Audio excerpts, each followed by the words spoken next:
What's going on, YouTube? Thank you for tuning in to another episode of Welcome to Texas Podcast. Thank you for all the day ones, all the new subscribers, likes, comments, feedback. Man, thank you so much. It's greatly appreciated. How's everybody out there doing on this beautiful Thursday, man? It's kind of it's about to rain. Just wanted to do a quick little live and I guess throw my 2 cents out there, my opinion. Because at the end of the day, that's all it is, my opinion. I seen I see Mark had a live earlier, right? I watched a little bit of his live that he had going on. All right. I didn't watch it for too long, right? I watched it for maybe a few minutes. And he tells half truth, right? He tells half truth, right? Because what's going on at RG6? Because right now I'm trying to hey, how you doing, man? Thank you.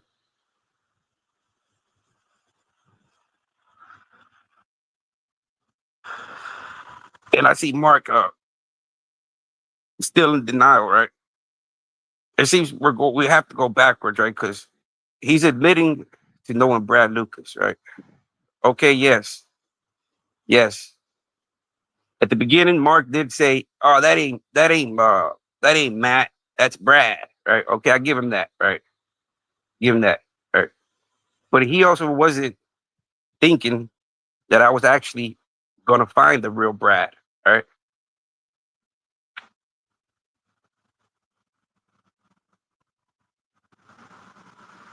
Because according to this documentary, Brad Brad told the officers that he got packed out. Right? That he got violated. Right? He got jumped out the bloods. Right?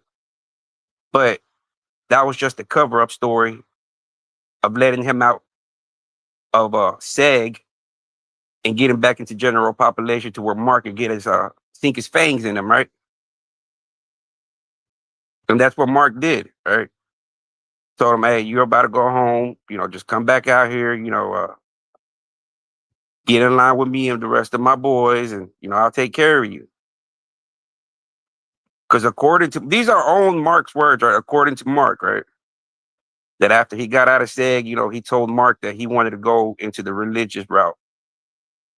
He didn't want to do no more of that stuff that him and Mark were doing, right? Even forcibly or willingly. So Mark said, "All right, cool, man. You want to go? You want to go with the church? Okay, cool, man." But I guess Mark had a time limit on Brad, right? He said he started seeing Brad sliding back from the church, right? Sliding back, hanging around with this guy that smokes this guy that's tattooed, hanging around with other booty bandits, right? So Mark felt some type of way, right? He's like, he put in all the hard work for this guy to be tossing it somewhere else.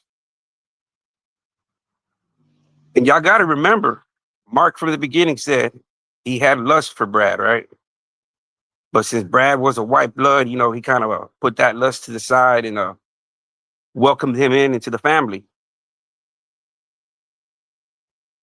Somehow, Brad did something, I don't know if it's true or not, but it would have been good, to hear Brad's story and be like, hey, man, did you really get packed out? Or did you really get packed out? Did your insides, because Mark's over here saying that your insides got blown out, man. Which is which? Right? Because what Mark is out here telling us is that, oh man, we jumped him out, man, we packed him out because he violated some rules of the set. But that, according to your documentary, that's the cover-up story that you gave the sergeant to let old Bradley out of lockup. You say in that documentary that it was something in Brad's eyes, right? Well, shit, man, you and Jerry just pounded him, defecated all over himself. Uh, and you actually said, well, the interview that we've heard from Brad, right? according to Brad, you and Jerry had shanks to his jugular neck. You had one to his eyeball and one to his jugular. This is according to Brad, right? This is Brad's statement on the first documentary, right? I mean, here in a little bit, I can play it for you where you can clearly hear Brad say, man, these guys, they put shanks on me, they forced it upon me, right?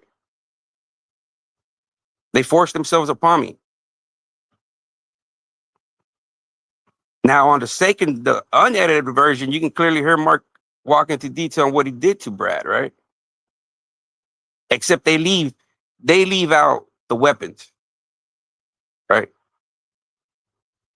The only one that ever talks about weapons being held to him is the victim.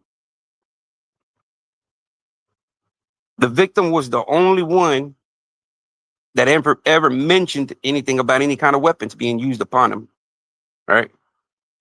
Mark and Jerry, they were kind of smart not to mention that, right? Because they're like, oh man, if they start finding out where we use weapons on this dude and we forcibly did it upon that, man, we're gonna get that case.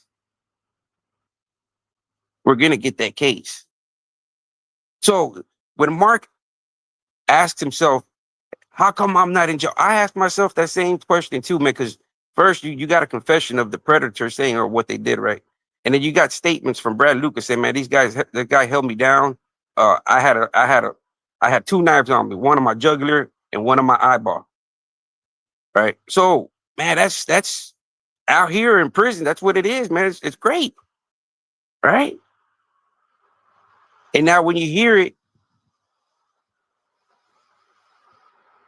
in Mark's words, this is not, see, the thing is that Mark is like thinking that I'm making shit up about him, right? Like I'm just talking out my neck. No, man, I'm just using you. I'm just using your own words that came out of your own mouth, man. Your own words will convict you. You tell half truth, just like how you said, when I say half truth, you threw Brad Lucas out there, right? What do you your take on things is Brad did something and y'all jumped him out the set, right? But then if you go and listen to the document, it clearly said you clearly said that was all a lie about the pack out. That was a lie to tell the officer to let Brad out of lockup, right? But you said that you see it in Brad's eyes that he was a broken man, right? You could tell that he had been plucked, right, at the hands of you and Jerry. So you tell half truth. You throw half truths out there, right? Just like you threw Bradley Lucas' name out there from the beginning, right? Same thing with the pack out, right? Nowhere in that documentary does it say y'all pack him out, man, until the unedited version.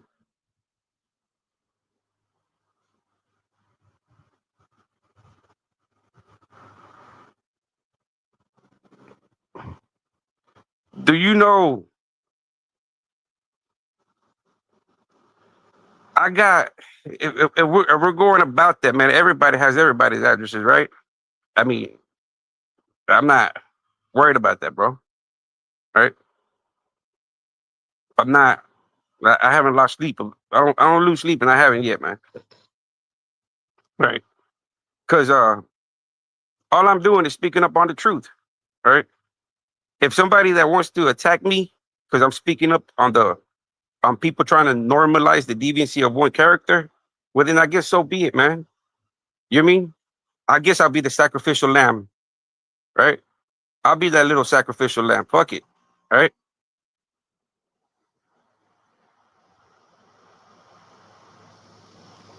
So I'm not worried about that, man.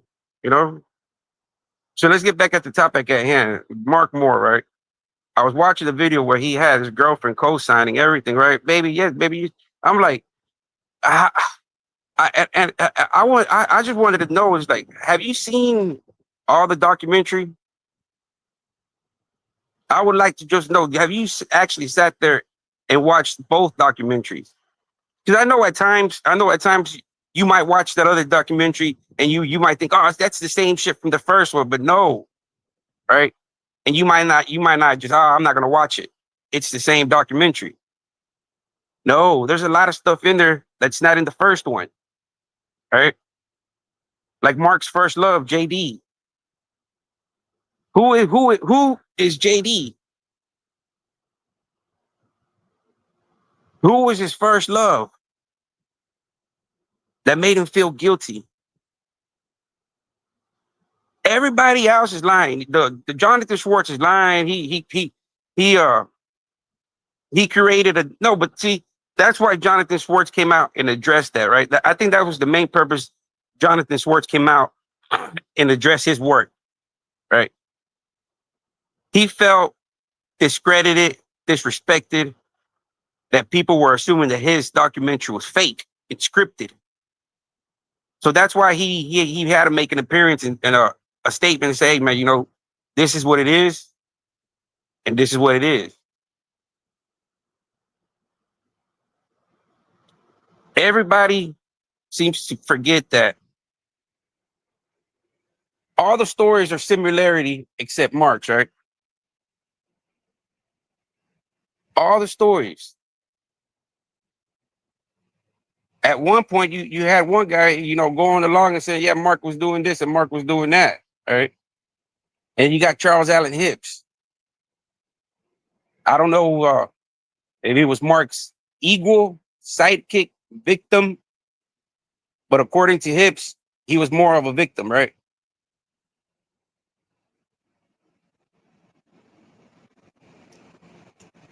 He was more of a,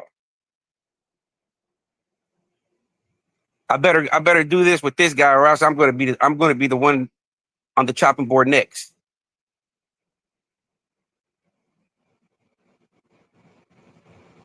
But the only evidence we got is the documentary, right? We have to go based off that documentary, man.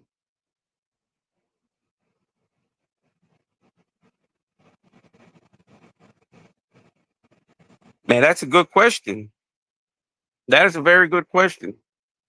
It's an odd couple, man. It's an odd gumbo, man. I don't know.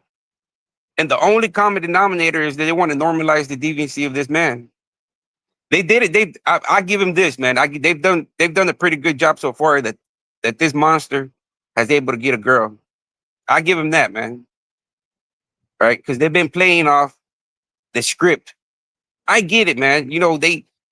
This girl sees Mark on the phone talking to all these guys about these backdoor plays, and it all looks scripted, right? To the average person, it looks scripted. YouTube looks scripted, right? Because people get calls, you do this, don't say this, you can say this, don't say that. We've heard it from Mark, right? So from somebody looking in, from the outside in, it would look like everything is scripted, like WWF, WrestleMania, right? It's all scripted. So when you bring somebody in your inner circle and that's all they see, and then you start with, oh no, baby, you see that documentary was scripted as well. It's just like YouTube, baby. Just like YouTube, right? Finessing them, running the boot game, right? But nobody's holding Mark to the fire, right? Nobody's holding Mark to the fire on statements he said, right? Who's JD? The real story of Brad, right? Because you saying one thing and now you're over here saying another.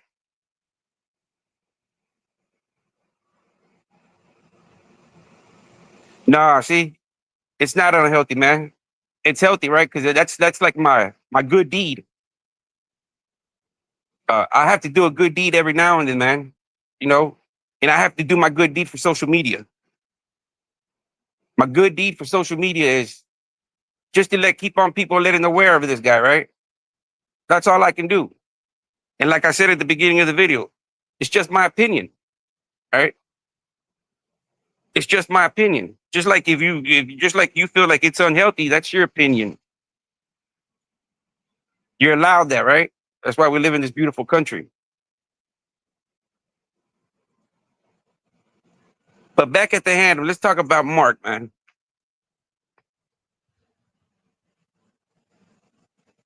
Nobody's is holding Mark to the fire, right?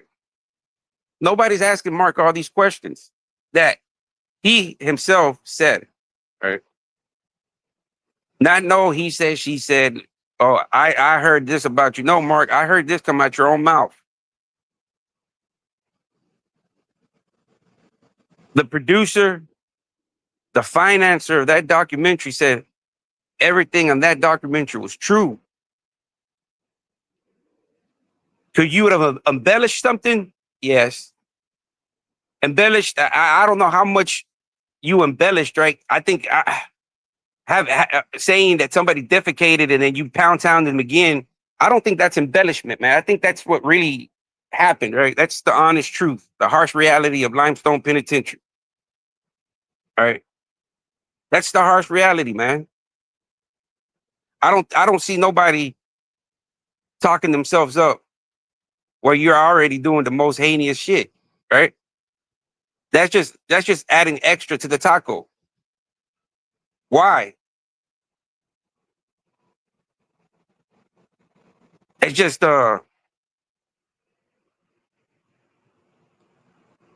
it's not scripted, man.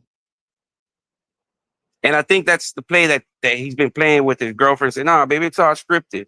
And I feel sorry for her, man, because if you're if they're really in a relationship where Mark said, "Look, I really did this shit," and that's I'm not gay, but I'm bi.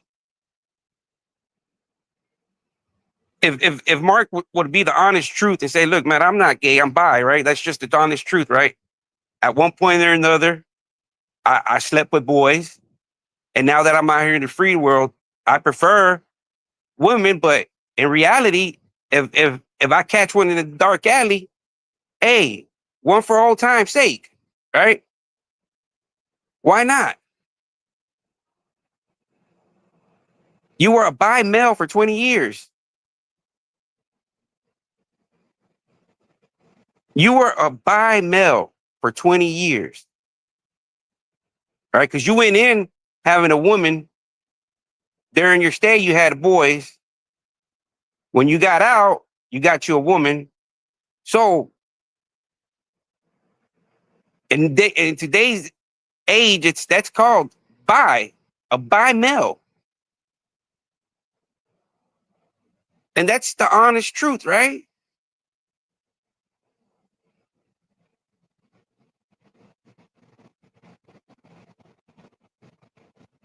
And that majority of the time, you were having unprotected male to male interactions, intercourse, right?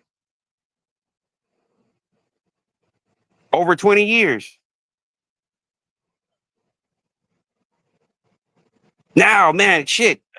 I mean, if I was a female and you didn't tell me the honest truth, but I guess you played the card so good. But I don't blame you. I blame everybody else that's helped you out along the way, man. I know you say a lot of people haven't helped you. You got to take that back, man. They've tried. They've helped you to try to normalize your deviancy. There's been a lot of people trying to help you, man. So don't say that nobody's ever helped you or done nothing for you on YouTube. All right. You were allowed, they helped you get a girlfriend by seeing you and listening to all your plays behind YouTube.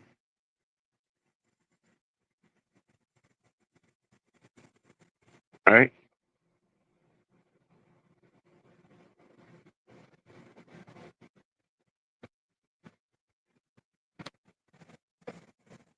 What is that?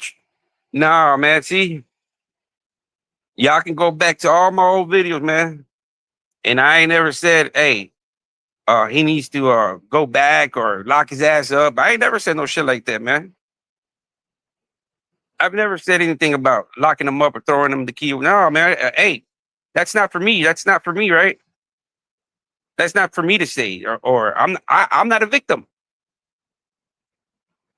The only ones that can make those calls is Brad, right? But apparently Brad don't want to go that route, right, man? And I guess you got to be thankful to old Brad, right? Be old thankful that old Brad is a success story, right? And he doesn't want to smut up his fucking, fuck, man. It's been 30 years, man. You should have just left it alone, right? You shouldn't have talked about it. Uh, you're the one that opened up old wounds, right? By coming on and trying to finesse the audience. And you had great help by doing that, man. You had a master storyteller helping you, guiding you, a master storyteller, an apex predator of the social media. And I'm glad, man, that you can admit that you got finessed and you're out of your place. You're out of place, right? But I see that you're trying to adapt, right? You're trying to adapt. I give you that. I give you that, man. I give you that. You are trying to adapt, right? You are an apex predator. I give you. I agree with you on that. A lot of these guys would not be able to survive in prison, right? They wouldn't be able to adapt to it, man. Because sometimes adapting to certain situations means catching more time, right? And a lot of people already scared doing with the little time that they got and say, man, if I do that to stand my ground, I might have to do a little bit more time. Not everybody has that in them, right? So they'd rather just be submissive, right? And be like, oh fuck, and start counting down the days to when their torture and their extortion ends. But I'm not the one that Mark has to apologize to. I'm not the one Mark was sending apology letters to, right? Who was Mark sending apologies letter to, man? If Mark didn't fuck nobody's life up, what's the reason to be sending out apology letters? I heard him say, I ain't got to apologize to nobody if I ain't did nothing, right? But on that documentary, you clearly said that you were writing letters to the victim, apologizing for what you did for fucking up his life. So, what do you consider fucking up somebody's life? I never apologized to somebody. I jumped, I packed out, or even shot at, or even did any kind of violation towards. Right? I've never apologized because I was like, hey, fuck you. You were either going to do it to me or vice versa. Right? It's part of the game. Right? So why would you have to write Brad Lucas an apology letter? What made you feel so bad about the pack out? Right? That you had to write him an apology letter. That's what I would like to know. Why are you writing apology letters if you didn't do nothing or you felt that whatever you did wasn't so bad? But just like when you did the first time with JD, right? Your conscience got to you. You felt guilty. You felt dirty. You felt like bad. You felt wicked.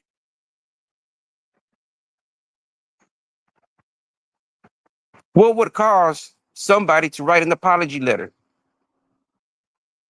It almost sounds like a fucked them almost like a victim. When somebody's about to get a sentence and they're like, man, you got a final say to the victim family or something, and there you go, man. That's your.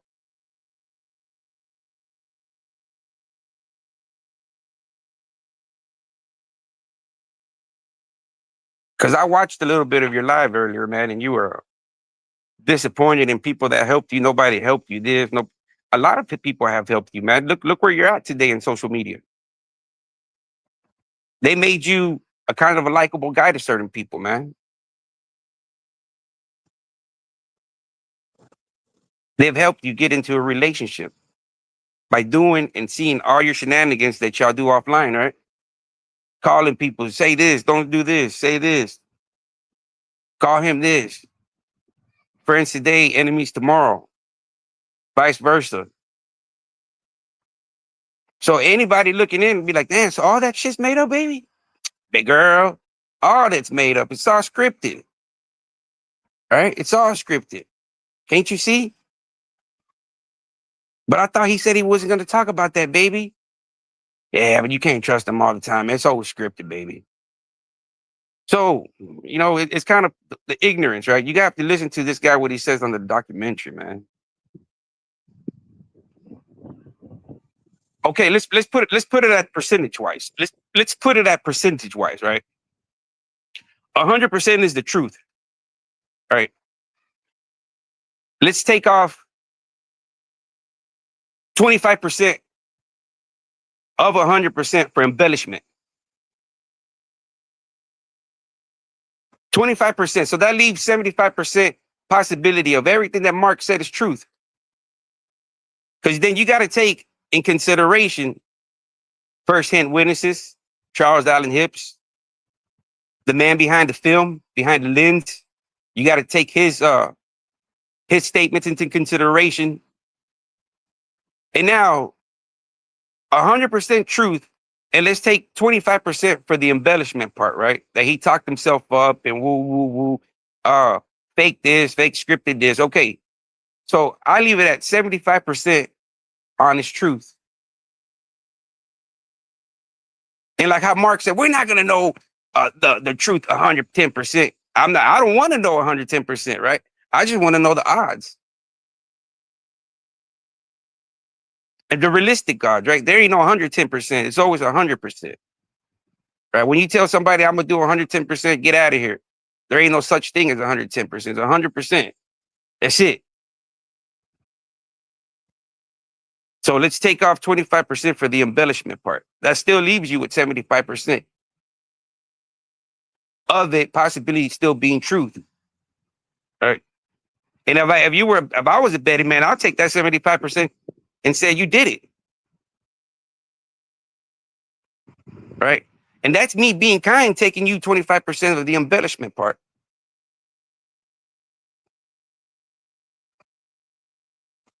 So that's that old saying, man. If the shoe fits, wear it, man. It's not.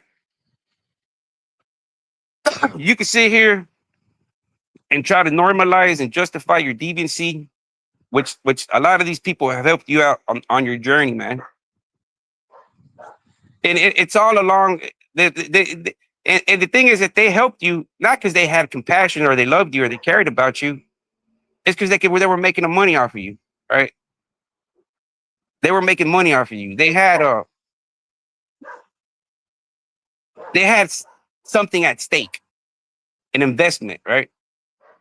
They try to normalize you, villainize you, make you into just another guy that you can just sit there and have a few drinks with and shoot the shit with. They tried, man. I mean, fuck, you got to be grateful for that. You got a girlfriend.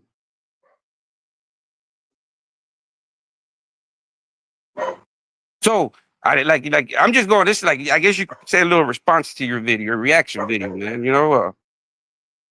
110%. There ain't no 110%. It's always 100%. You're never always going to be 100% until you actually seen it and witnessed it and heard it yourself, right? But let's take 25% and leave the 75% right there, man. It's 75% that you are telling the truth on that documentary. And to top it off, when we had the opportunity to hear from Brad, you were in cahoots to whatever happened, right? Because if you said that Brad Lucas was a solid white dude, what's wrong with the no school reunion? The boys back in town, right? If there's nothing to be ashamed for on both ends, what's wrong with getting the band together? What's wrong with getting the band together and telling some old stories from back in the day? That's what I mean. That would have been very interesting, man.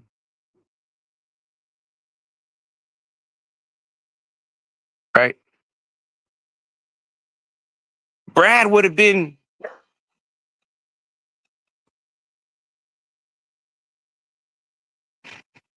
Not the nail in the coffin, man, because Brad could have came out and said, "No, man, me and Damu blood, my blood brother Mark, man, that's a solid dude, right? Y'all would have did y'all's handshake. What's up, brother? You know what I mean? I don't know, but we didn't take right. Y'all didn't want to risk that opportunity. Man, fuck, I would have been, I guess, feeling some type of way, man. But I would have had to apologize to you, man. I would have had to actually sit there and say, you know what, Mark? Brad said you were his brother, and y'all some solid dudes, and I was wrong. But that didn't happen, right? That didn't happen because the persons that you said didn't helped you there, right? He helped you, right? He helped you right there. When you're crying, say, "Oh, nobody helped me. Nobody helped me." Shit, that dude did you a solid right there. A double-edged solid, right? He fucked up my play, but at the same time, he confirmed that the Brad was there. It's a double-edged sword, right? Double to me, it was double-edged, man. Fucked up my play, but hey, it confirmed Brad exists. And as somebody that has nothing to hide would have been like, "Fuck, hey, you found Brad? Tell Brad what's up. Let's tell Brad about that football game. Man, for y'all can get off my ass, man. For y'all can get off my back. Y'all found Brad? Tell Brad, my solid brother, we need to chop it up, man. Tell Brad, hit me up. Where's Brad at?" But apparently, Brad, even being the deputy, a jailer, he's still scared and intimidated of you.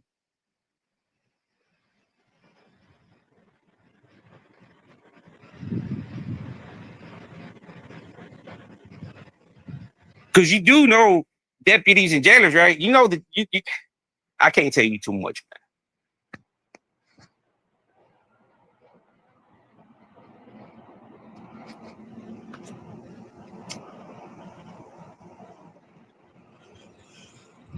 But Mark, I see you earlier speaking good, telling kids stay out of school, stay out of trouble, stay in school. I see you're helping, man. Also tell them the truth that there's characters like you waiting for guys like them, right? Waiting for fuck ups to fuck up. Tell them the honest truth, man. Don't just tell them the good stuff about prison. Don't just tell them about the zuzus and the wham whams and the commissary and the good stuff, right? Tell them about the horrible stuff. Tell them about your part in that documentary. Maybe you're not the same person no more. Maybe you are. I don't know. I don't ever want to be around you.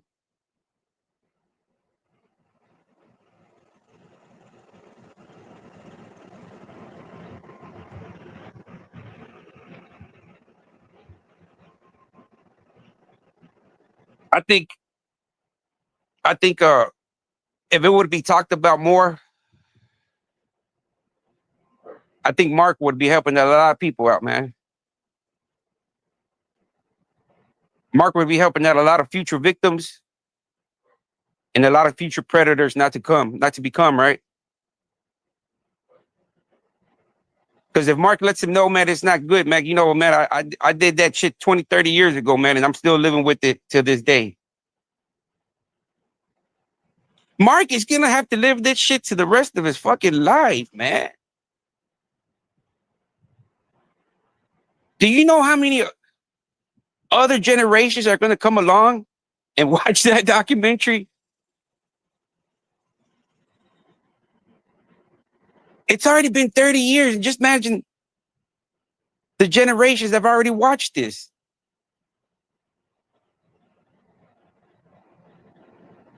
There's going to be more people watching this documentary as time goes. It's on Tubi, man. It's on Tubi for free. So anybody looking for a good movie to watch on Tubi is going to run across that movie, that documentary, right? Somebody looking into the prison genre, oh man, that seems interesting. And they're going to click on it. And it's going to get relived again and again and again because you put it out there. You put yourself out there by videotaping your confession. Because that's what it is, right? You ask yourself too, how come I'm not locked up? Well, shit, apparently the only one that can lock you up is the fucking victim, right? I think the only other way would be like a petition. A petition, right?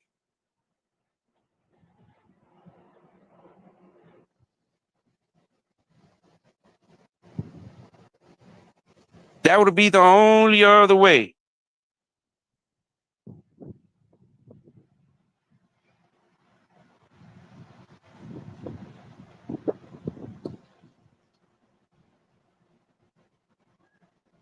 Because at the end of the day, man, somebody dropped the ball, man. Somebody dropped the ball on that case being prosecuted at the moment. Right, at the moment. Because you got Mark going into detail, man. You know, investigators and detectives call that, and officers call that method of operation. His MO. Right? We've all seen them CSI shows and, you know, crime scene investigators. We always hear that, oh, that's his MO, right? That's the way he operates. And according to Mark, he's been everything: a captain save him, a bottom, everything. What's going on, Jojo? Chilling, bro. Nah, it's cool, bro. It's cool. Is it? I know you got your company, your businesses and shit, bro. So I know you be busy. So I just had I got 5 charges just for, yeah, exactly, man. And the only thing about it is that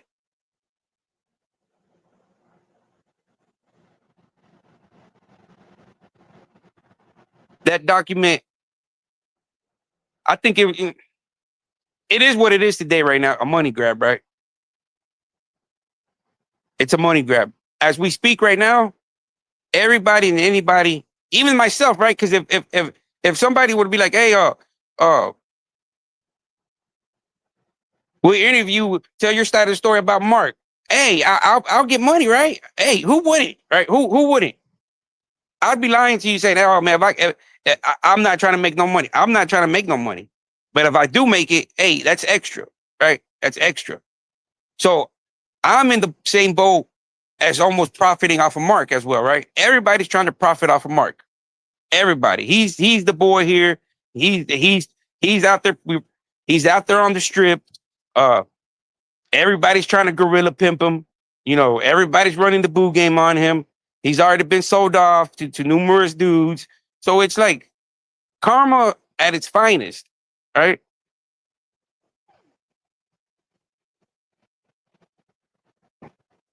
Thank you, bro. Appreciate that, bro. Appreciate it, man. Cause and the only reason I did this video, man, because I guess I just need to start watching Mark more, man. Because he himself tells the truth, half truth, right? But then you have to go in there and kind of hold him accountable to it, man. Right? But nobody, Mark, hit me up, man. If somebody can get me in contact with Mark, say, man, I want to interview with Mark, man. Let's have a presidential debate type of stuff. You know what I mean? You bring everything you got against me. I bring everything that I got against you, and we can have a debate, man.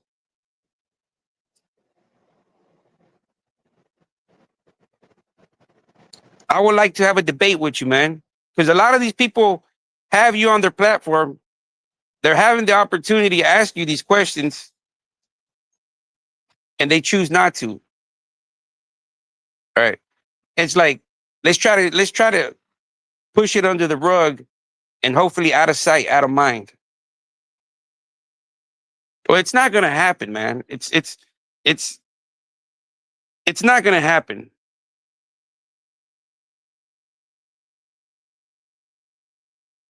And that's the thing, man.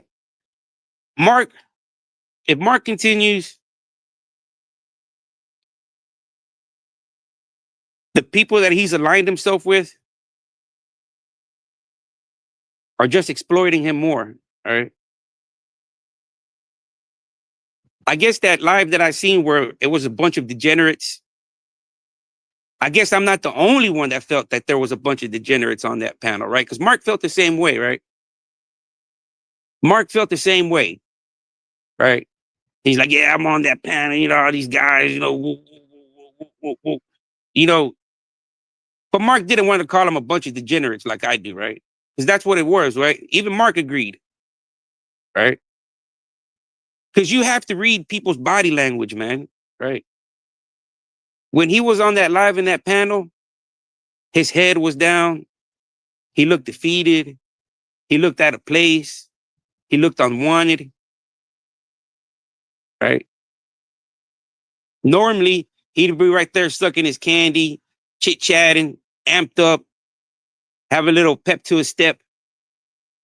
But that live when he was with a bunch of degenerates, it didn't feel right to him no more, right? It didn't feel right to him because his body language said it all, right? And that's why I seen a defeated man. I'm like, man, what's wrong with Mark, man? Mark looks defeated. But it's because he was in a room full of degenerates. When you're in a room full of degenerates with negative energy, what do you think is going to happen, man? What do you think? You're in a room full of negativity. Some of that negativity is going to bleed into you. It's going to seep into you, man. That's why I don't even entertain that shit, man.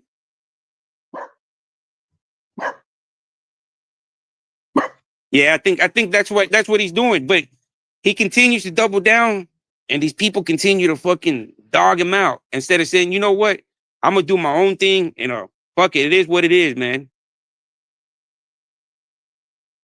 But it's karma, man. It's karma, just like how it kind of sucks, man, because I've used myself as an example in the past, of karma, you know what I mean? And it's gonna come one way or another, man. It might not come today, it might not come tomorrow, but eventually it's gonna come. It's gonna come. And apparently, Mark, your time has come, right? Because now you're stressing, man. You don't have anybody to really run anything across, right? Because everybody's gonna run a play on you. First, it was Dante, then June. Now I think you got a new manager that goes by Top Beast, right? You and Top Beast are gonna create this magnificent platform. You could. I'm not saying you couldn't, but if you go about it with the honest truth, why do you think people tell their stories, man? Why do you think people tell their life stories? Where it can have an impact and make a difference in the future, or maybe right then and there in somebody's life. People are tired of hearing it from all the solid dudes coming out, right? But a lot of dudes that have been to prison know there's two sides of the story. There's your lifestyle, right? Your lifestyle, right? I can talk about gangs, drugs, the black market. I can talk about that type of stuff because I've seen it, I did it, and it's relatable, right? I can't relate to the stuff you did, your lifestyle, the way you spent your 20 years in prison, right? You spent 20 years being a bisexual male. I'm not going to call you a gay male, right? Because you're not a gay male. Technically, you're a bi male, right? Anybody that sleeps with the same sex and opposite sex, it's a bi male, either a bi female or a bi male. That's what you're labeled as. You can't be labeled a straight heterosexual male any longer. That went out the door, right? So now society's going to label you a bi male, right? You can help future victims, even future 17, 18-year-old, 19-year-old kids that were once you going to prison with 20, 30, 40 years, right? Telling them, man, look, it might seem like it might seem like you're doing the right thing right now because I was there, man. I was breaking dudes left and right. But at the end of the day, man, when you're outside in the free walls, you have remorse and you have guilty conscience of what you did, right? And you gotta lace these guys up, man. That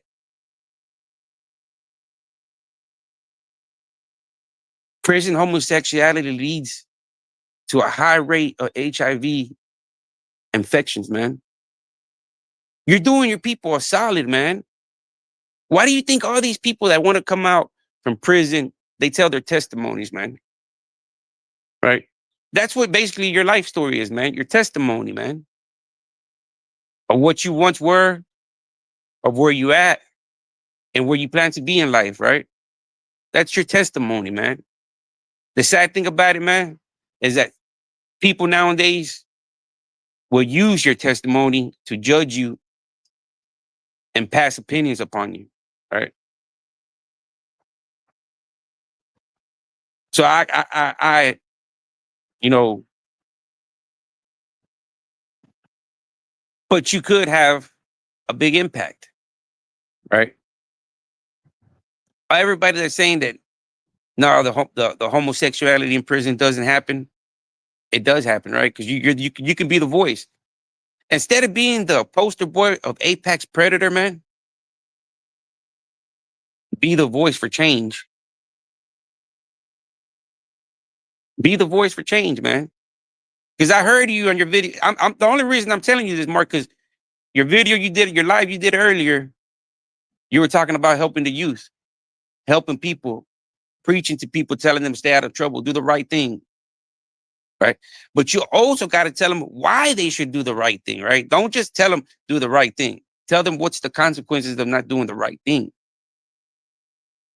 Tell them that there's characters of your status, right? Big Oxes, them Jerry Gaskins, them Uncle Ruckuses. You could help, man. You could tell the victims, the future victims, what to do, what to look for, a preventative, right? You can help on both sides of the playing field, man. The future victims and the future Mark Moores.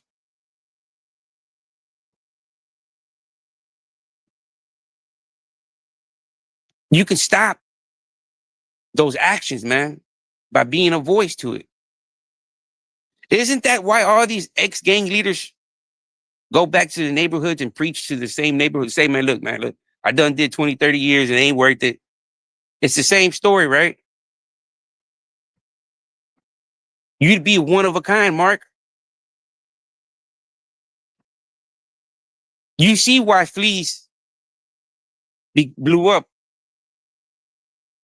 because he's honest truth, man. Fleece gives you the honest truth, right? You give half truth, right?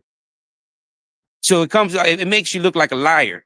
Fleece His truth comes off, even through the horrific and horrendous, they come off jokingly, right? Like, damn, man, at times it's even comical and funny. But he's telling you the truth. That's the difference between you and Fleece. Same category, but Fleece tells you the truth more than what you do. If you could just be as almost as honest as Fleece, man, I think you would probably pass Fleece, man. You would blow up.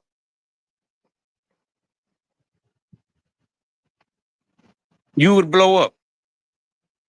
And then people would come and watch your content, right? Because now they're really speaking it from somebody who was there. A real predator, right? Just like they want to hear from a solid dude.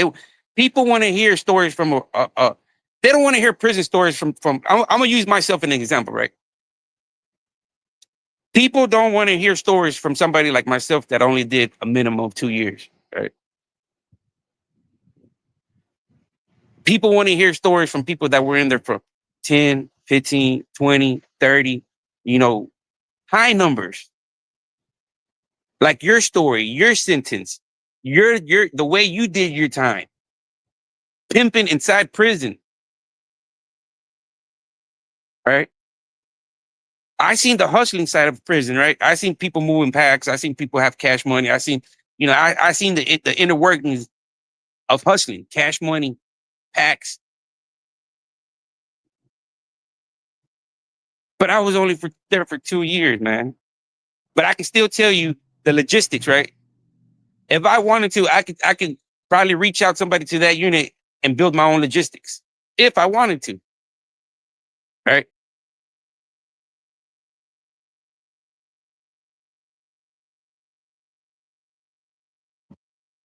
Different lifestyles, right? Different environments, but they coexist, right? They coexist. That's why they created that pred, right? That pre, because it exists. Everybody that goes to prison, it's always the tough guy stories. The tough guy story, right? That's why everybody's so intrigued by Fleece Johnson, man. Because he's telling you the other side of the story, right? Not the gang banging, not the hustling. He's telling you the other horrific stuff, the other stuff that everybody turns a blind eye to, right? And it's the conversations people talk about, but don't want to be involved only when the lights turn off, right? Down low. But Fleece has brought it out, right? Fleece will even give you the sound effects, right? Fleece will even get that man will start drooling, right? He'll start reliving his past. So if Mark would just do the same thing, man, and just be the honest truth with everybody and himself and stop finessing people. Because I know at one time you were like, I don't care about the youth. Ain't no youth on here. Ain't nobody gonna listen. So apparently, now you got a soft spot, right? Now you want to educate and prevent. I agree with you with that, man. You have knowledge. You have 20 years under your belt of a lifestyle that many people don't like to talk about, right? Especially the victims, man. I'll guarantee you, man, if people were to see you redeem yourself, I wouldn't be surprised if victims would reach out to you and be like, man, look, I was a victim and, I kind of forgive you. You would be helpful, man, just to be able to hold yourself accountable. And that's what a lot of people just want to see, man. Accountability. You're a grown man. Nobody should be having to hold your feet to the fire for statements you said you're on your own. Now, if you made these statements under distress, under intimidation, bully tactics, then I would have gave you the benefit of the doubt, man. Now, if they would have signed you a check, even gave you a parole letter, I would have said, "Oh man, Mark played the dummy. He, they gave him a script. He played the role. It was beneficial for him because at this point, I don't see why that documentary would be beneficial to anybody that participated in it. Right? I don't see how. Now, out here in the free world, it would probably be beneficial because they would probably have paid you cash money, right? They would have probably wrote you a check for participating in a documentary. So then I would understand, oh man, he did it for the money. So you got to sit there and say, why would this person sit on camera and confess to a horrific, horrendous crime? Why? He didn't get a early parole. He didn't get a parole letter. He didn't get a support letter for parole. Jonathan Schwartz didn't write a support letter saying, "Hey, Mark, woo, woo, woo, woo, woo, woo." And this is another thing, right? This is another thing, right? Mark tells the truth, right? And that's what I like about Mark, because he likes telling half truth. You just got to put the other piece together, right? He goes, "That documentary was about me," right? And let's clarify it.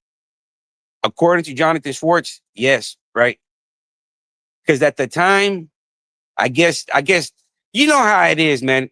I guess at the time, somewhere, somebody must have found an ad, just like you find them ads for pen pals. Somebody in that fucking prison must have seen an ad for a documentary. Mark said, "Hey, I'm gonna send him a letter and tell him I was a victim myself as a kid. I'm doing 20 years in Alabama prison, and I'm doing this right now as we speak."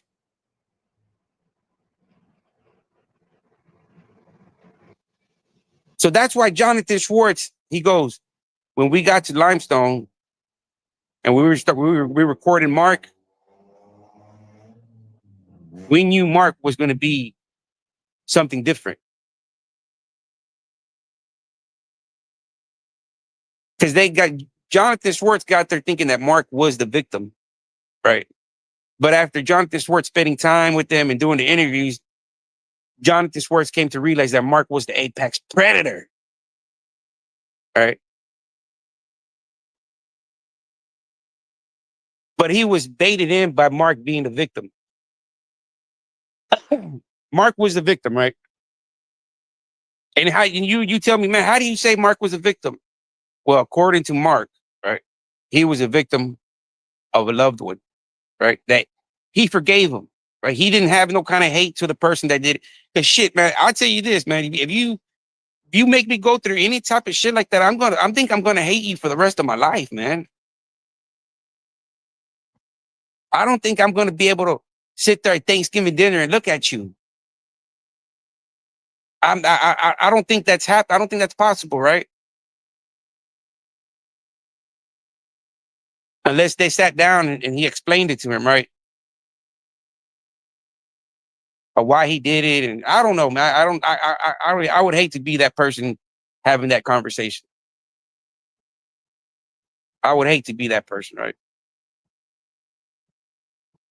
So it all makes sense, right? The father, what does the father say in that documentary? Man, I did my part, man. I tried my hardest, but the mom, they want to let him stay over here. Every time he would come over, they'd come pick him up. Why? Because maybe they were scared that Mark was going to probably tell his father, right? "Hey, Dad, they did this to me. They did this to me over there at Mom's house." And it's sad, man, that, sometimes women They see the child support or the benefits of the state as a kid. I experienced it myself, right? I experienced it myself with my baby mama, right? That they see the kids at one point or another, they see as kids as finances, right? They don't, yeah, that's their kids, but they're more of a finance, right? Of what they can get benefits or child support. And then once they can't get there, there's more of a burden. Then they become more of a burden than their kids. I've experienced it, right? So I kind of understand uh the woman's mentality sometimes, right? And that's why I did everything I could in my power, man, to get full custody of my kids. For the simple purpose of that, right?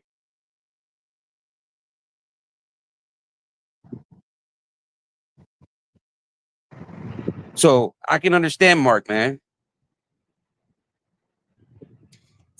I can understand Mark, man.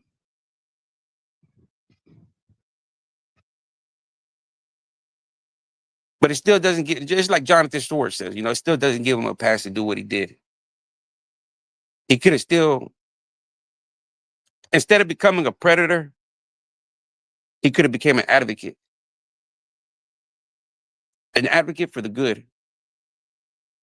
He still can. He still can, man. Because what I realized about YouTube is that people have short-term memory, man. It's a very short-term memory on YouTube. You got to keep on hitting the nail, right?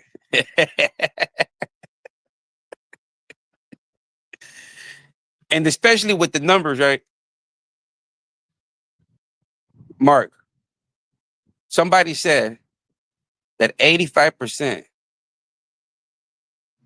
of the black males in Alabama prison are engaging in some type or form or other of homosexual activity. Now, those are some bad representative numbers, man, for any state, man. Later, bro. Appreciate it, man. Thank you for wasting your time with me, man.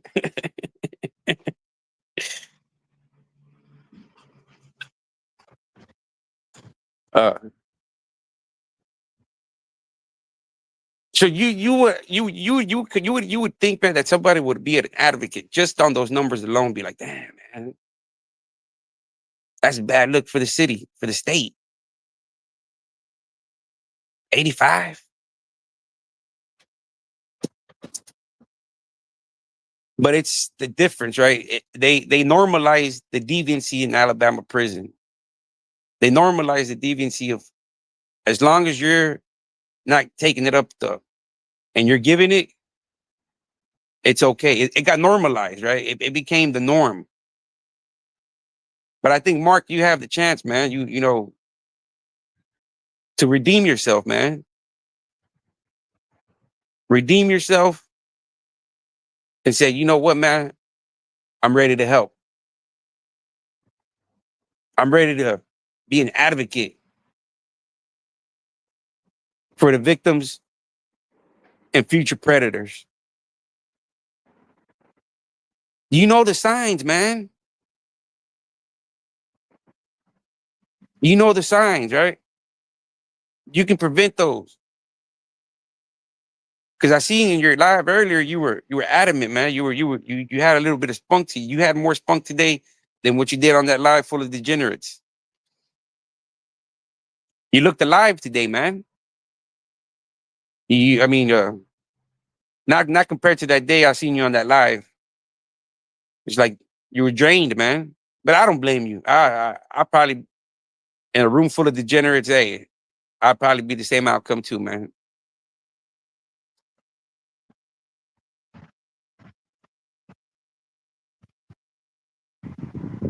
And and I don't know, I don't know if they're really friends or not. I don't know if Dante and all these guys are really friends or not, man. All I can take it as they're all running plays, right? That's all they've shown us.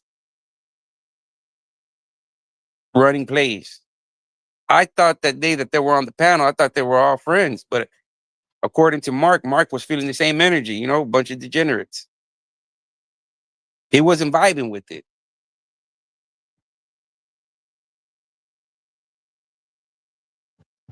And you ask yourself, the person's not vibing it, and he's the one they're trying to normalize all his deviancy actions. Right. At one point or another, everybody that was on that panel was defending Mark or attacking Mark. Now it has reversed. People that were attacking him were defending him, and people that were defending him are attacking him. How it's like, but I can understand, you know, I mean, it's all a money grab, right? It's like the same thing. I'm pretty sure if Jonathan Schwartz would have fucking just showed the authorities that documentary, I think it would have probably been a different outcome, man. But two things would have happened, right? One, Mark would have probably been prosecuted. Two, that documentary wouldn't have came out. Not the way it was. So they had to do the money grab, right? It's like, we got to get the bag, right? At the end of the day, it's who cares about these guys in prison?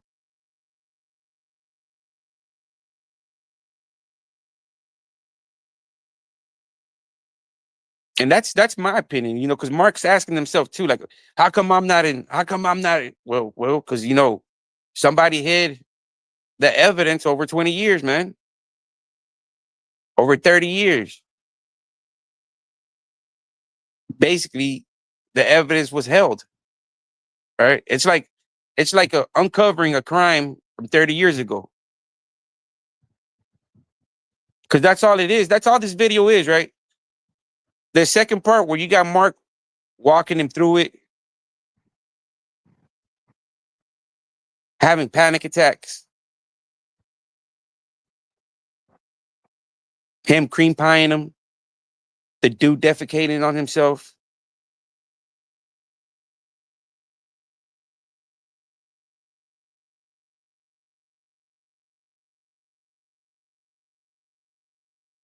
I don't get it, man. If all that stuff wasn't true,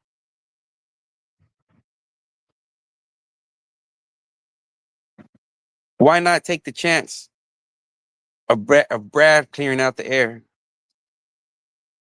putting everything on the table, right? I was gonna get a statement from Brad, right? But you didn't want the statement, right? You didn't want the honest truth. You don't want the honest truth. Because I do know the honest truth, right? I had numerous conversations with the mayor, right? Numerous.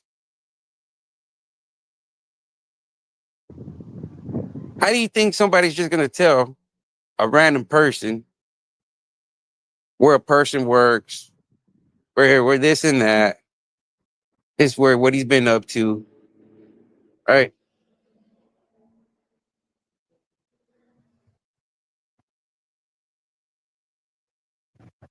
But I'm not a slime ball, right? I'm not a slime ball that I would have recorded the conversations that I had with this with the mayor. Right? That's you can't do that type of shit.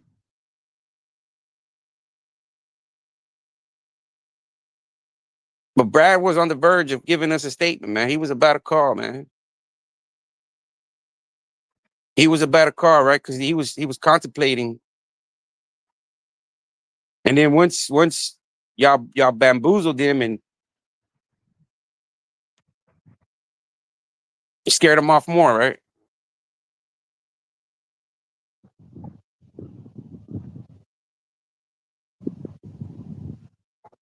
It's just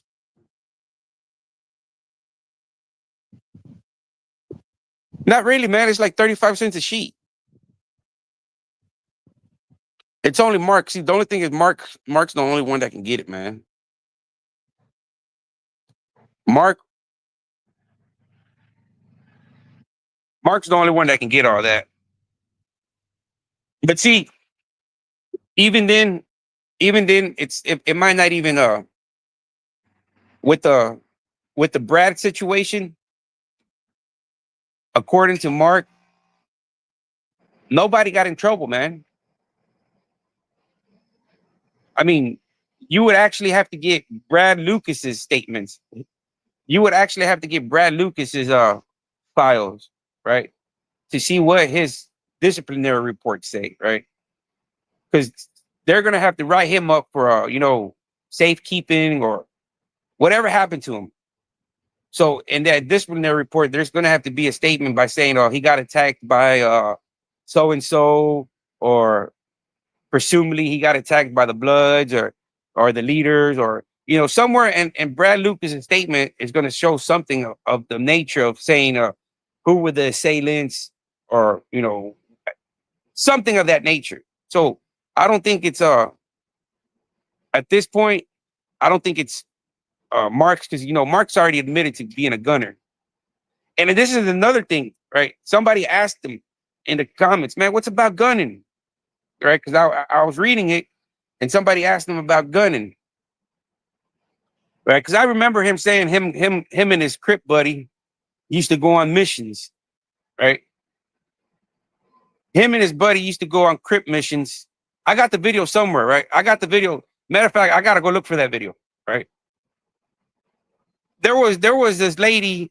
I can't remember what that lady's name was, man. That she used to be on the panels, an older lady, right? There used to be an older lady coming out on the. I can't remember what daytime queen or dancing queen dancers. I can't even remember her name, right? And she well, what is that, Mark? Uh, Mark's like, "Oh yeah, me and my Crip buddy used to go gunning." And she's like, "What is gunning, Mark?" And he's like, "Oh, it's when you go over there and you go look, you go look for a female and you pop out your stuff and you stroke it, right?" He starts going in detail that he would go on missions with his Crip buddy, right? Gunning. So it's a lot of deviancy that he backtracks. He backtracks, right? Because on the same live, they asked him, "Hey, would you go on solo missions, or was it like a actual spotter and then the actual shooter, like a dual team?" You know what I mean? One's the spotter and one's the actual slinger. You know what I mean? So I don't, because if you're going as a team, what's the tactics? If we're going as a team, who's going to be the spotter and who's going to be the gunner? Or are we going solo? I'm going to be the spotter and I'm going to be the gunner myself. Presumably, I think I would prefer to go gunner solo mission, right? If I was into that type of shit, right? I don't see going as a duel. You take left flank, I take right flank, and we meet up in the middle. Type of shit. You know what I mean? She has to walk into that perimeter, You force her from the left, I force her from the right, we meet up in the middle. That's what he was telling this lady. This lady was like, "Oh my God." She didn't know what to say, right? Because when you hear it, Mark telling and going into detail and kind of reminiscing, to the average females, it's kind of like sickening, man. Like, what were you doing? So you're over there stroking it while another dude's looking at you. Vice versa, you're looking at him, he's looking at you. Even Hip said, he goes, "Man, them dudes are maniacs, man. It can be a mop head standing up all the way at the end of the hall, a mop head, and they're gunning it." I believe it, right? I believe it. Once again, all this stuff are statements that Mark has made. No, I'm not talking about, "I heard somebody else said that about him." No, it's everything that comes out of Mark's mouth. that people just have to pay attention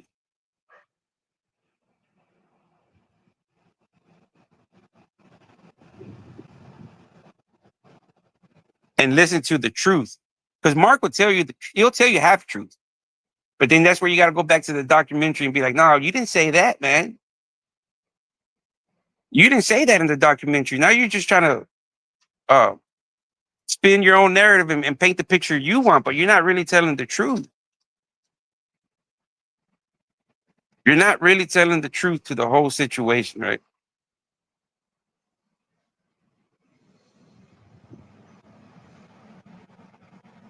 And I see people telling him, Mark, you got to get a lie detector test.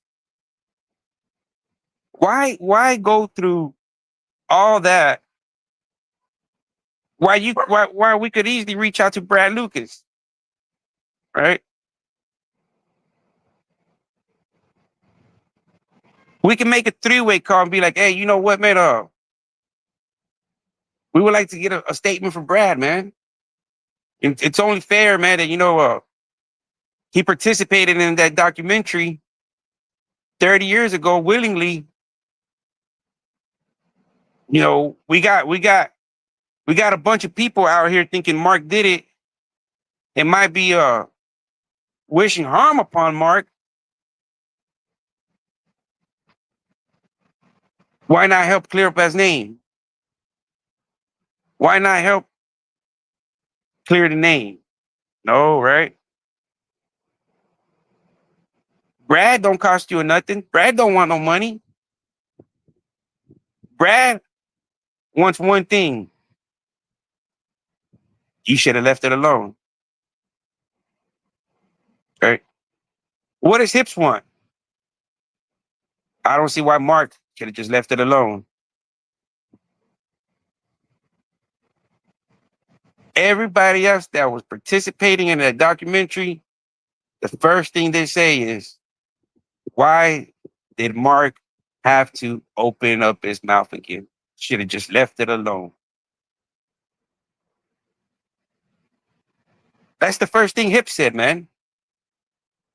I don't see why Mark's talking about this shit 30 something years ago. Should have left it alone. Because it's nothing to be proud of, right? It's nothing to be proud of that you did a homosexual prison great documentary. And it's real. There's nothing to be proud of that, right? That's almost like somebody doing gay porn and telling their buddies, hey, look, check it out, bro. It's something to be shameful, right? It's like something that you wouldn't want to tell everybody, right?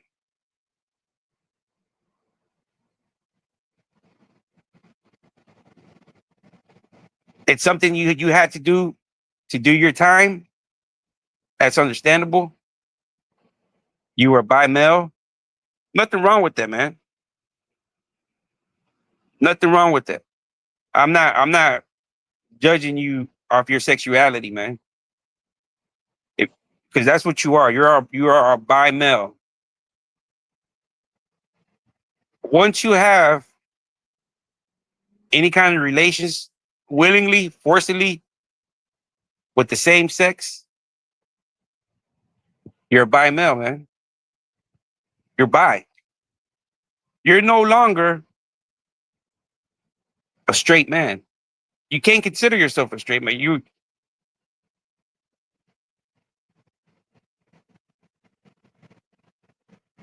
And that's the thing that your girlfriend has to understand, right? That she's dating a bi male.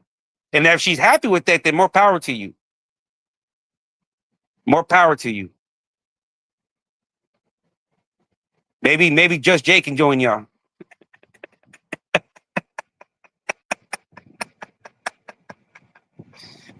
Maybe y'all can have a group swing with Just Jay. You know what I mean? Your cup of tea. Both the best world, both the best of both worlds, right?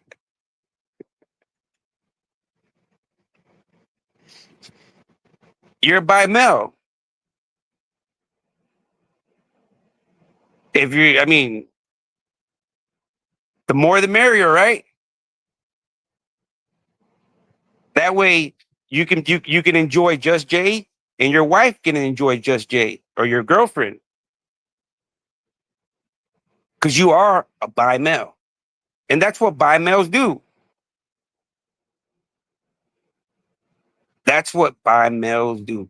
Right? It's the honest truth, man. It's the harsh reality, man. Right? You know that saying, man. Just because you drive fast doesn't make you a race car driver, right? But you suck one cock, that makes you a cocksucker for the rest of your life.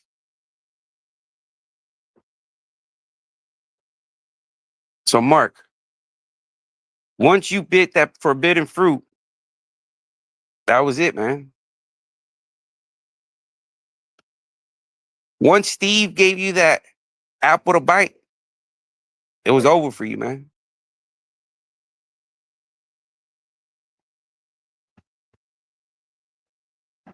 Steve should have never gave you that apple to bite, man. You bit it, you ran with it, and here you are.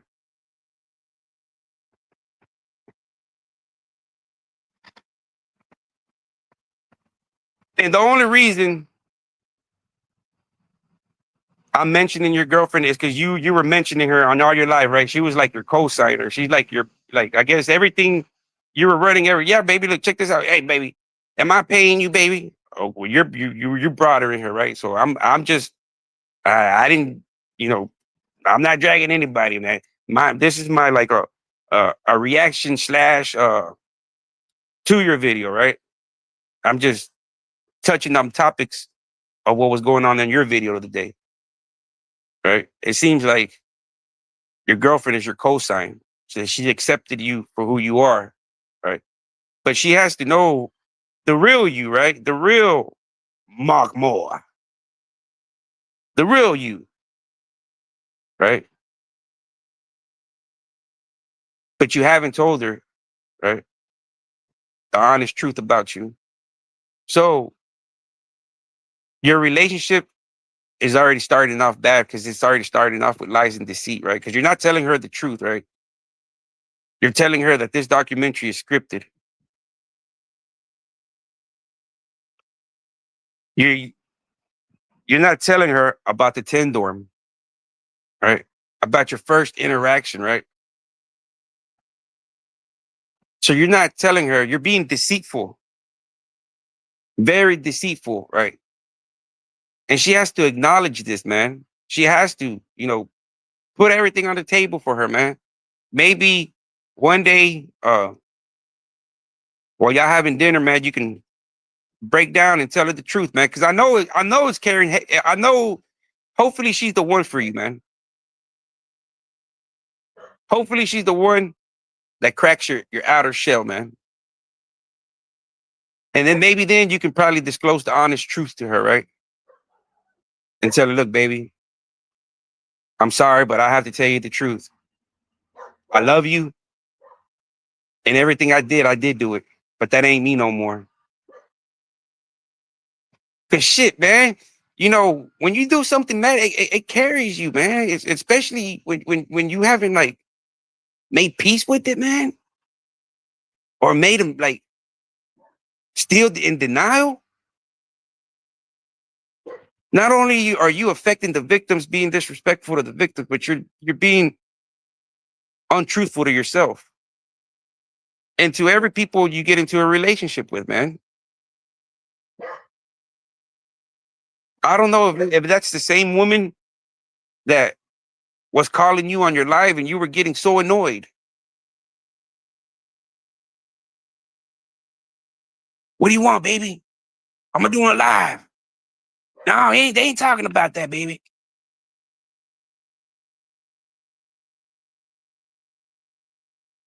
But apparently she's in denial just as much as you are. But it's not her fault, right? It's what you presented to her and you told her and what she's seen.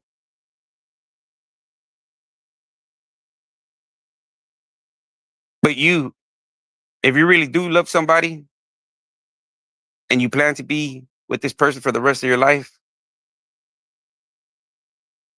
you let them know who the real person you are, right? Like you said, I'm not that longer that person. I'm no longer a bi male no more. I don't swing that way. I want to be a straight male. Hey, go ahead, man. I mean, shit. But be honest with yourself and your companion. That's why God gave us a female, man.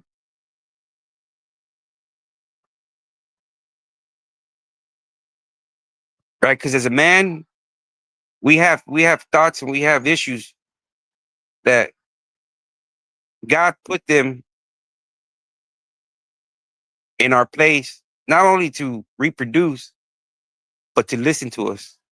Right? Hear us out.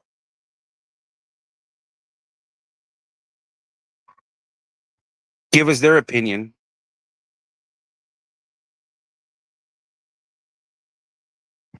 But it all starts with being honest with each other, man. And apparently, from what I'm seeing, Mark, you haven't been honest with her because you're still in denial of this being a script documentary. I thought we were already past the documentary being scripted. That's why it seems like I have to go backwards, man, to prove to you that documentary is real. First, everybody, where's Brad at? If it was real, where's Brad at? Well, we found Brad.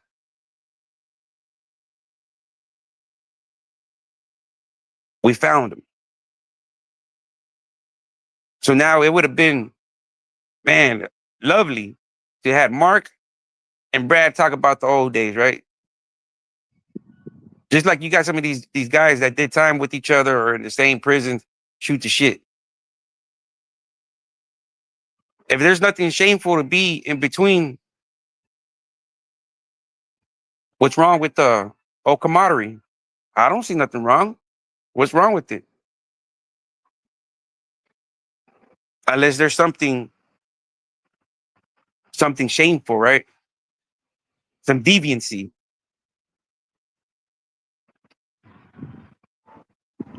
But if you relationships don't start out good, man, when you're not honest with each other, man. Because the first time she finds something out, it's over with, right? Because she's gonna say that you lied to her. She's not gonna believe you. Just imagine if she hears what Brad has to say.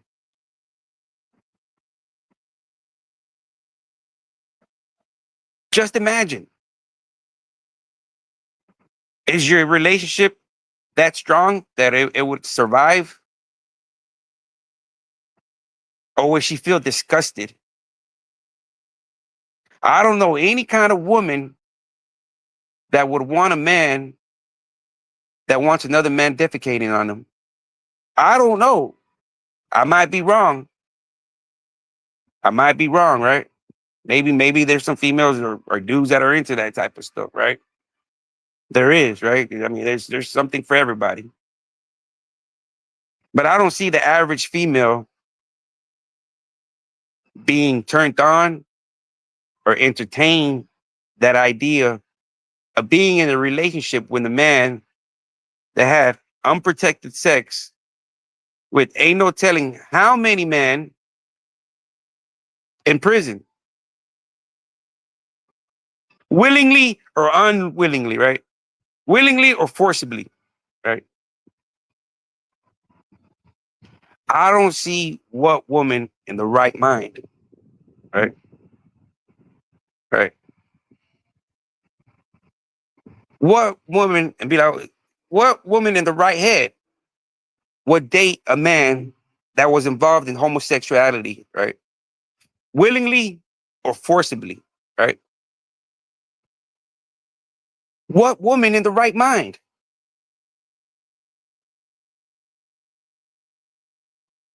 And if that woman has any kids,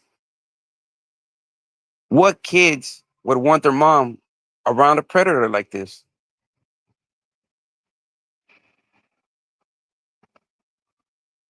But hey, if that's what I'm saying, Mark should just bring along Just Jay, and they can have an all fucking trio. You know, Mark gets to enjoy Just Jay. His wife gets to enjoy Just Jay, right?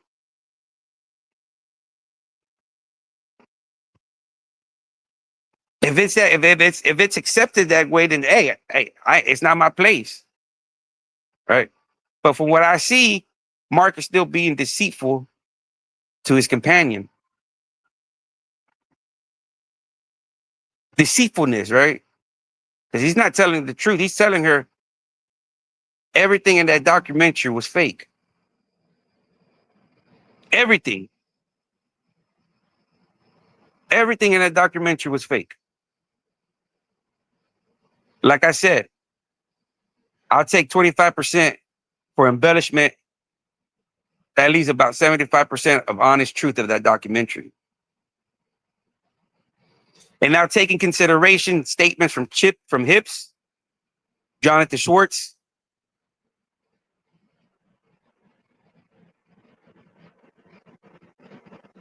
and then you have to, as a sane person, have to formulate your own opinion.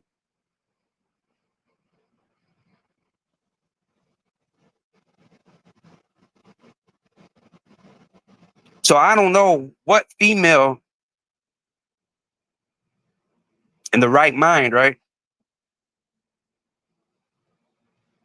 would get into a relationship with this type of character, right? I was watching one of these what is like one of them like judge court shows, and the son was beefing with his mom because his mom was dating an ex-felon that had just got out of prison, right? And he didn't want that man around his kids, around his grandkids, right?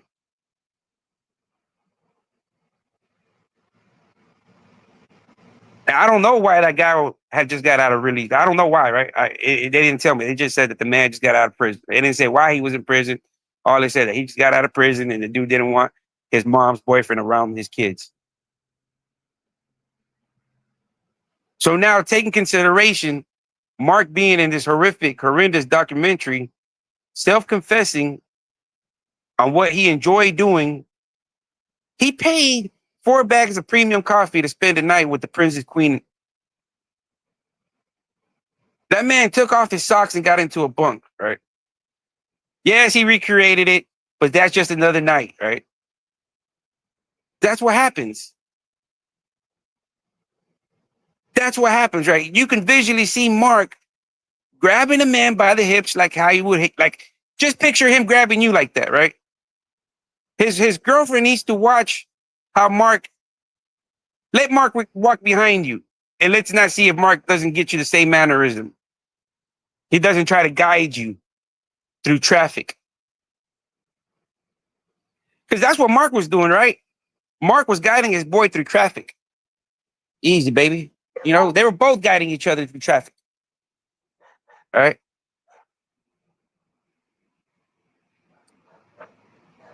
It's just too much for it to not be true, right? It's just,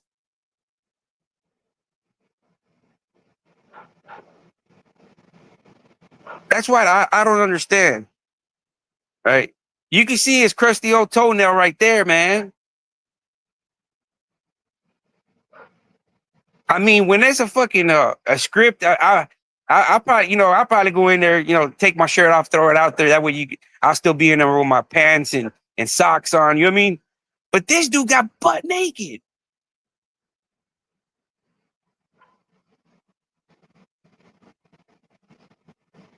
It's not like he got paid to do this shit, right? I don't know if his girlfriend's under the impression that he got paid to do this, that he's a film star or a corn star, or I don't know, right? Under the impression she got.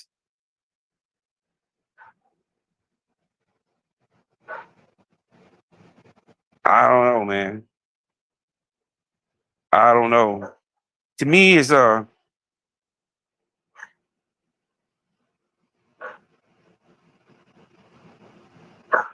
he said too much stuff for it to not be true, man. Yes, he embellished. Yes, yes, 25%, but 75% honest truth. And with those odds, he's guilty. He knows he's guilty. That's why if him and Brad Lucas were such buddies, why did he let Dante scare him away? He should have been like, "Oh, you found him? Oh, hell yeah, that guy's gonna clear my name up. Let's get that dude on here as soon as possible, man. You found Brad? Oh, fuck yeah, man. Brad's gonna clear this shit out. He's gonna clear everything out, right? That's the normal reaction, right? That I would expect from somebody that's not guilty.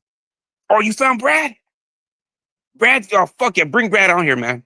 I need Brad on here. Well, as soon as possible. Let's bring if you found him, let's bring him on here. Because he's gonna tell the truth that I didn't do it. He's gonna tell y'all that I didn't do it. We need Brad here. You found him? Fuck yeah, you found him. Right? That would have been enjoyment, right? But what did they do? They did the opposite, right? They discouraged Brad. Uh fed him some lies to where he didn't want to be involved or mess with it, right? If he was having second thoughts before, now he's like, oh fuck, I don't want to do nothing no more, right? I don't want to be fucked around no more. But they didn't take that route. They took the guilty route, right? Scared off the witness. So that way nobody can hear the truth. But an innocent man would have wanted to. I mean, if I'm innocent and this guy can clear my name, put him on the panel. Put him on the panel as soon as possible. That's Brad. That's my solid blood brother. Put him on.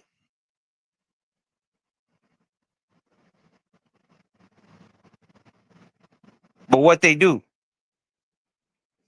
scared him away, right? Scared old Brad away. So that you have to read in between the lines. Why would you scare him away for? Why? If you have nothing to hide, then you should have let Brad speak. In time, he would have probably came out and said and made a statement.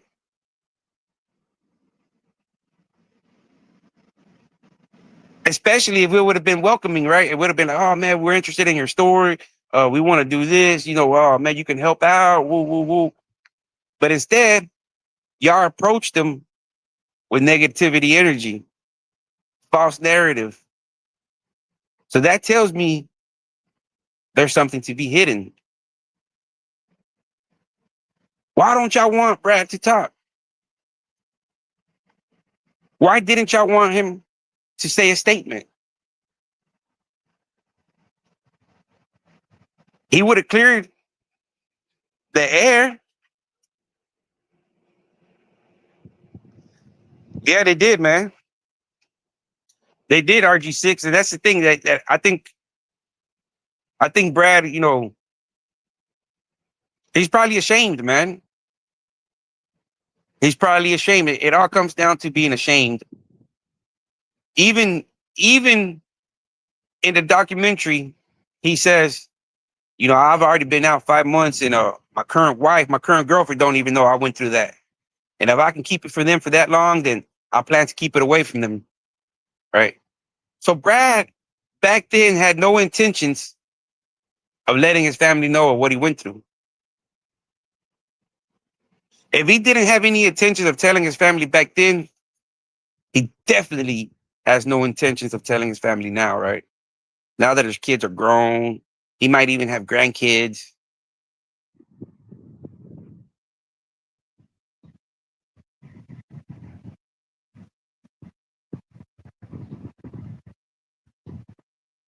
But who brought it up?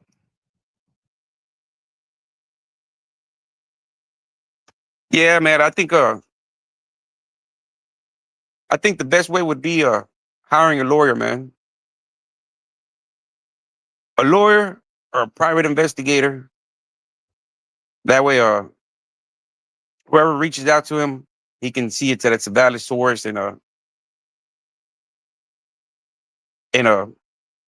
carry some kind of name. You know what I mean, man? And that's the only way it's gonna happen, man. Right?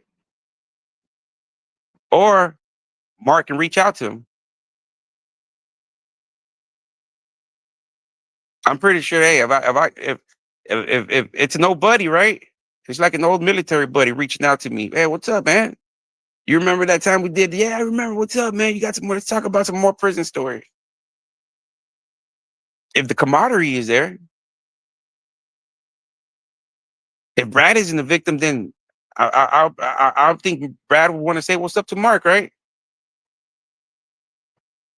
They were blood brothers. What's up, man? What's up, Damu? I would hope, but the harsh reality is that Brad Lucas is a victim, and that's the harsh reality, man. So I hope Mark's current girlfriend can understand that, right? That the documentary is real.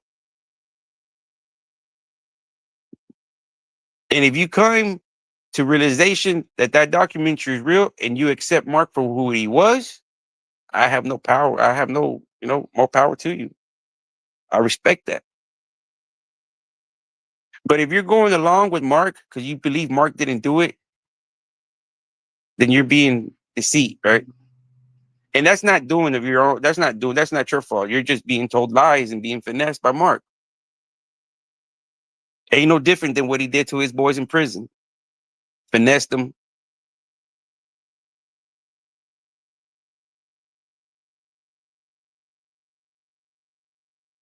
And this is like my reaction to his video that he did earlier, right? Where he had his girlfriend on there, and uh,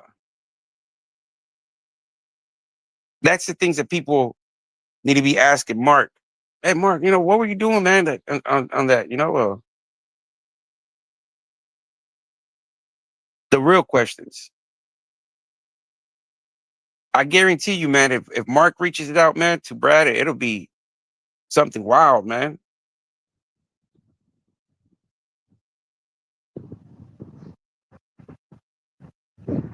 He reached out to them. He apologized. He was sending them apology letters. Sorry for what he did.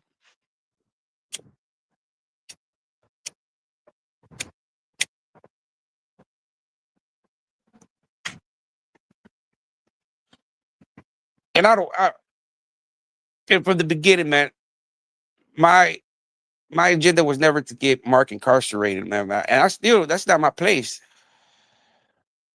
I've never said, "Oh man, I'm gonna get you locked up and you deserve." Nah, man, I'm not the one that makes that call, right?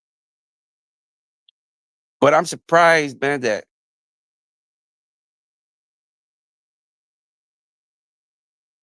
video didn't get shown to the proper authorities at the right time, man. It got kind of hidden, man.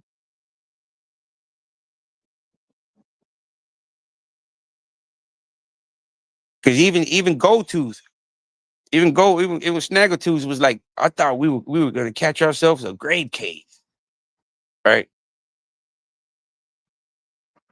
Go Tooth's genuine expression and concern was genuine, right? He was really concerned that they were gonna catch a case. But he said Mark was sending him all kinds of stuff, cosmetics, Zuzus, wham whams, cigarettes, coffee, everything he needed back there, right?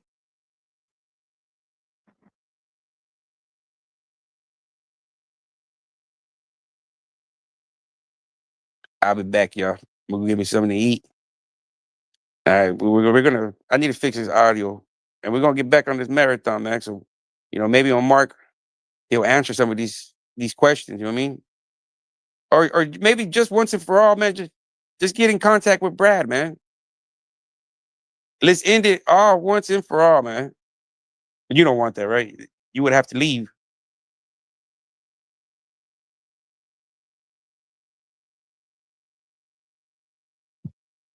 Yeah, I think so too, Kente. We'll be back, man. Thank you, everybody, for fucking with me today.